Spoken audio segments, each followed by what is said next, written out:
Happy Easter everyone! But si Julie grabing kabisi. Kagabi nang laba pa, pagkabuntag ng limpyo, o pagkahuman ng andam na sa iyang mga lutoonon. Hala sige, i-career mo yan, day. So, unlock cooking skills ta diring dapita. Kining dapita, nagluto ta din og spaghetti. Kay mauman ang among gitampo ni Nanay Marlene para sa pamalayi sa among pag-umangkon nga si Marmar. So, spaghetti ug bami ang amuang pledge.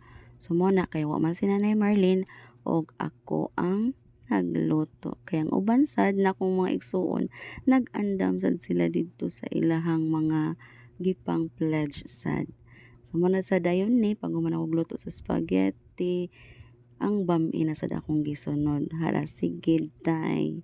I-unlock mo yan, yung cooking skills mo. Bitaw.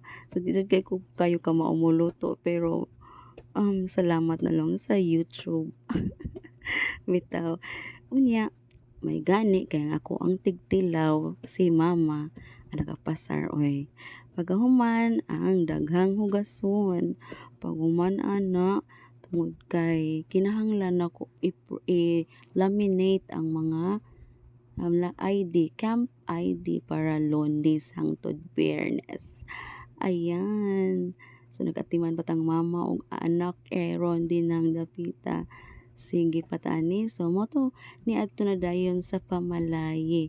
Human sa pag-istorya-istorya dinhing dapita ug sa walay langan gisulod na din ang mga pagkaon para masaluhan o giunhan og pag-ampo. So mo ni si Candice og si Marmar, Rolimar, o niya ang among mga pagkaon igo-igo ra jud sad namo nga mga pamilya ni Candice og mga kasilinganan og paryente namo sad nga mga kaliwat ni Rolimar sa both sides. So nagpasalamat mi nga human gyud og successful ra nga nasabutan.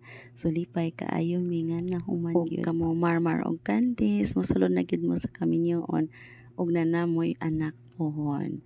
So, God bless ninyong duha. Kung wala na lang kayo minaglangan ni Dodong og Aaron, niadto pa mi og lungsod kay namalit pa ko og first aid kit nga among dadon ugma. Og paghuman didto, niuli mi sa balay og ipangkuha ko mga gamit kay nibalik na sad mi si Aaron og niuli pa dong sa syudad. Mao ra to. Thank you for watching. Happy Easter.